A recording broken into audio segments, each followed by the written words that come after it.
Okay, in the last video, or in the second video on this section, we talked about the Munch hypothesis.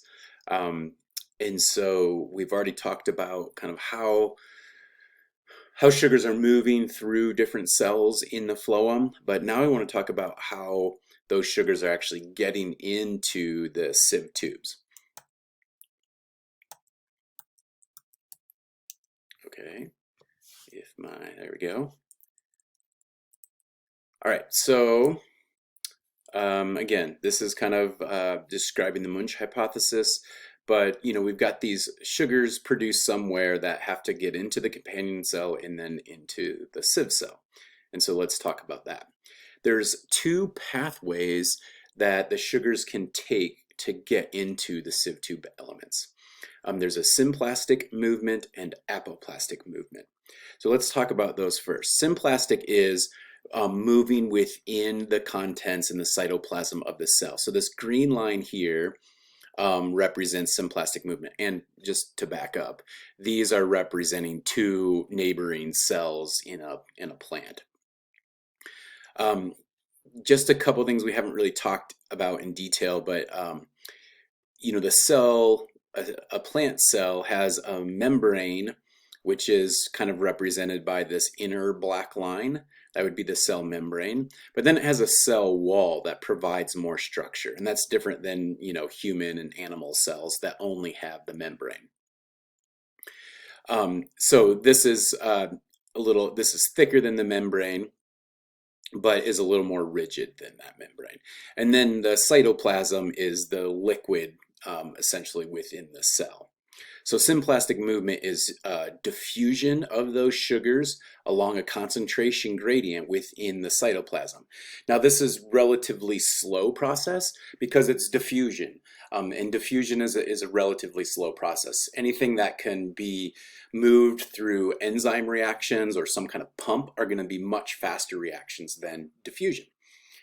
But this is one way that it happens. So as the companion cells are loading sugars into the sieve tube elements, it's lowering the concentration of sugars in the companion cell.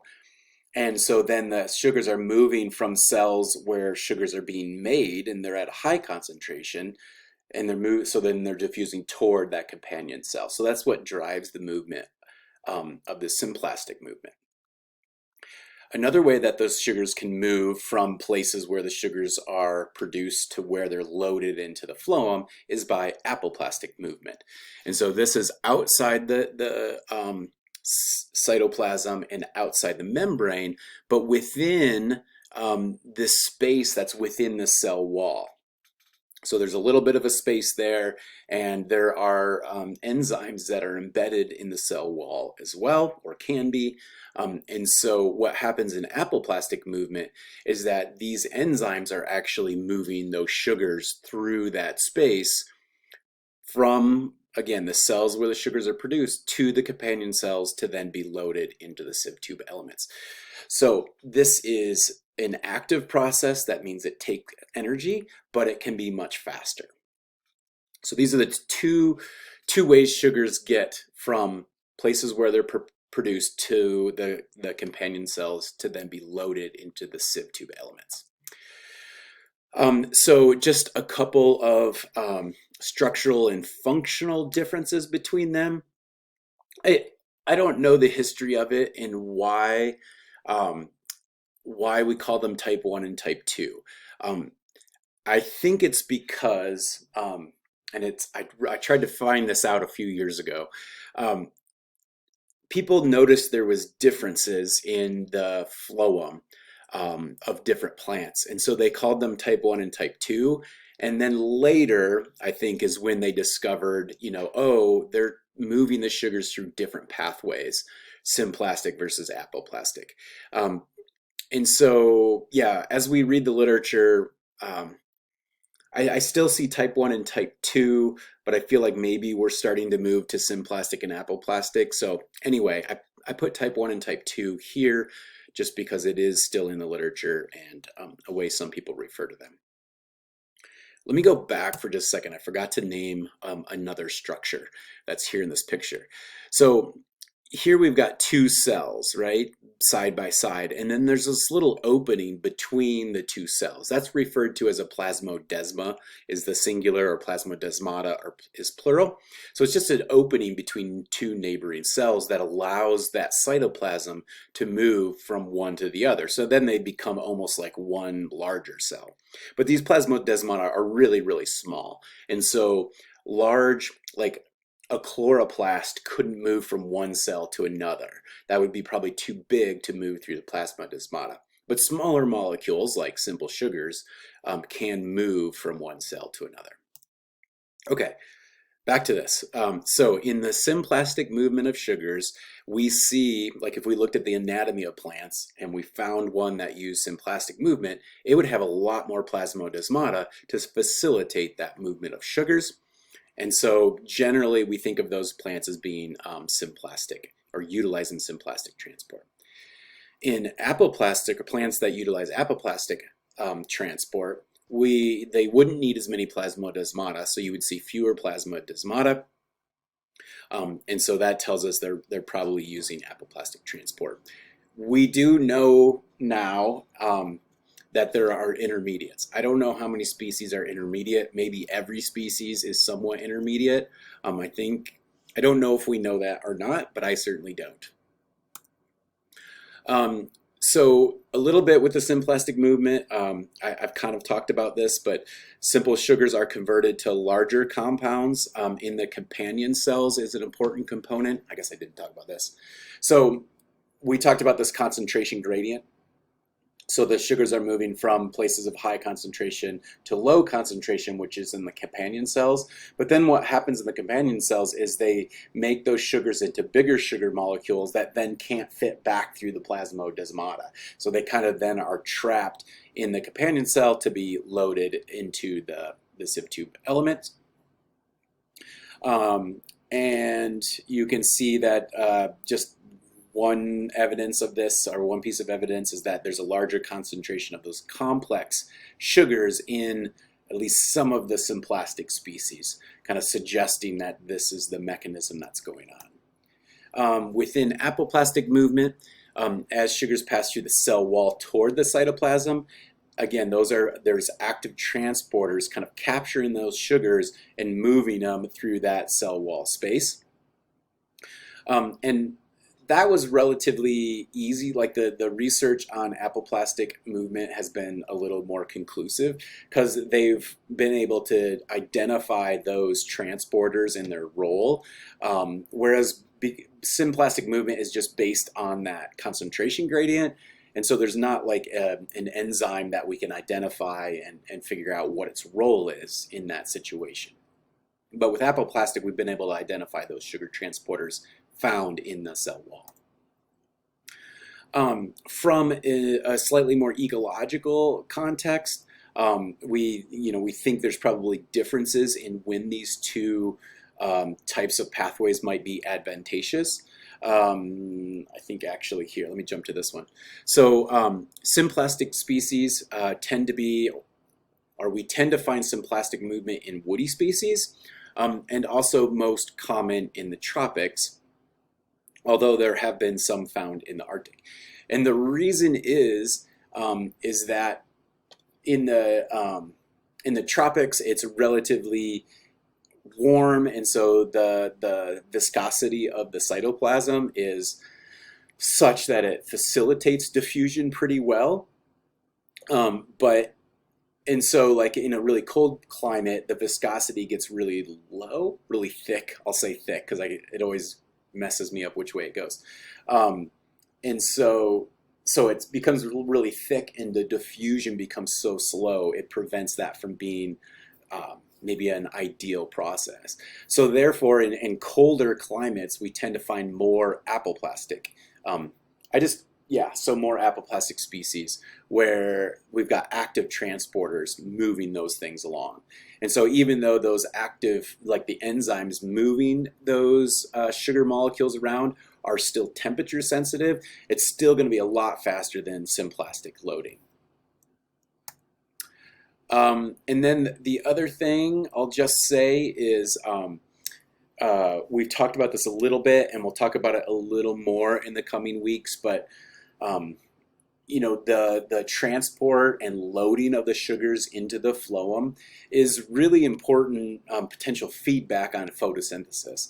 So if for some reason, and we talked about this a little bit with respiration rates, right? If for some reason sugars aren't getting loaded into the sieve tube elements quickly and moving from source to sink, then at some point the concentration of sugars is going to build up in the leaf, and that's going to tell photosynthesis to slow down. But if the phloem is being loaded and those sugars are being moved really quickly, then that's going to keep photosynthesis going at a relatively high rate. And there's a lot of reasons why those sugars might build up and not be moving through the phloem. One is certainly temperature. So these processes are all temperature sensitive. And so that could be during colder times or during the fall, there might be some feedback of photosynthesis as those sugars are kind of slowing down their transport. Another way that we really think about this happening too is if there's no sink strength, right? So the sinks are the places that are using the sugars. And so in order for there to be movement from the source to the sink has to be removing sugars from the phloem and utilizing them.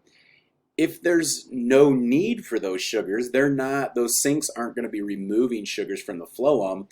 And so then that's going to stop the whole movement of sugars within the plant and then tell photosynthesis to slow down. So there's some interesting feedback mechanisms that go on within the plant related to the movement of sugars in the phloem. Okay, just a couple problems with this hypothesis. Remember, this was proposed in like 1939, so it's a very old hypothesis, but it's the best one we have still. So the hypothesis suggests that there's active processes at the source and sink. So we can think about like the leaves and the roots, kind of being source and sink. And then the idea is that like it's kind of a passive in between there where the sugars are just moving along that path, and that there's nothing going on in that path. But we know that's not true. There's companion cells all along the phloem path. And so like it's not this passive tube between source and sink. There's action going on along, and we don't really know how all of those things are interacting. And so that's just a little bit of a question mark on whether we really have it figured out or not until we can figure out what's going on in between source and sink a little bit better. So there has been evidence of action going on in between source and sink. It can slow down the transport. There's some evidence that sugars might leak out in the middle, and those companion cells in between source and sink reload those sugars. And so there's some reasons to think that this munch hypothesis is still valid, even though there's more activity between source and sink than the hypothesis proposed. But again, we're still a long way from understanding it. The other thing is that the pressure gradient needed to drive sugar transport from source to sink has to be really, really high in tall trees to get those sugars to move. And so there's some question about whether this mechanism actually explains the movement of sugars in tall trees. We did, in class, we did a little calculation on how long it would take sugars to move from the top of a tall tree to, the ground. And that was a really long period of time. And so it just isn't clear whether things are really happening that slowly. And if they are, there's just this huge lag effect. So there's just lots of questions that this hypothesis doesn't completely satisfy everyone's mind. Let me think. So the other thing I'll say about this, and part of the reason we probably don't know more about the PhloemTransport is because we can't measure it directly. Like especially thinking about these pressure gradients from source to sink, we would like to know what's the water potential in the sieve tube elements in a leaf at the top of a tall tree. But there's no way to measure that. There's such a thing called a pressure probe. It's a little needle that you can insert inside a cell and measure the water potential. But the problem is, as soon as you puncture a cell wall, there's no way to know whether that's sealed really tightly around that needle and the measurements you're taking are really accurate. Um, and then also, as soon as you puncture it, if there's some leak, you might lose fluid, but you might also lose sugars and change the concentration gradient. So anytime you're trying to measure what's going on inside a living cell, it's really problematic. And so that's one of the major reasons we don't have more information on these processes. Okay, I already talked about this. I'm not sure why I have this slide here, but just thinking about temperature, symplastic loaders are probably more sensitive than apoplastic loaders because it's this passive diffusive process. Um, the other thing that causes an impact on the rate of phloem transport and the ability to create the water potential gradient is something we talked about in class, is that if the water potential in the xylem is really low, so really negative, low potential energies, it's not going to move into the phloem cells unless the water potential in the phloem cells gets even lower than the xylem. So remember, water potential is going to move from places of high potential energy to low potential energy.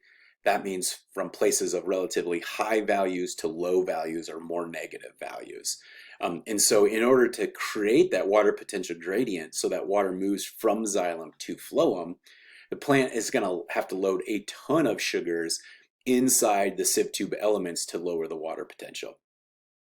That seems theoretically possible, but there is some evidence that during drought, plants have a difficult time creating the pressure gradient needed to move sugars from source to sink.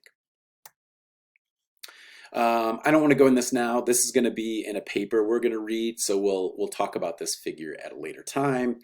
Yeah, let's not talk about those because those are going to be in a paper. So that's wrapping up our phloem transport section. And remember, there's a quiz online.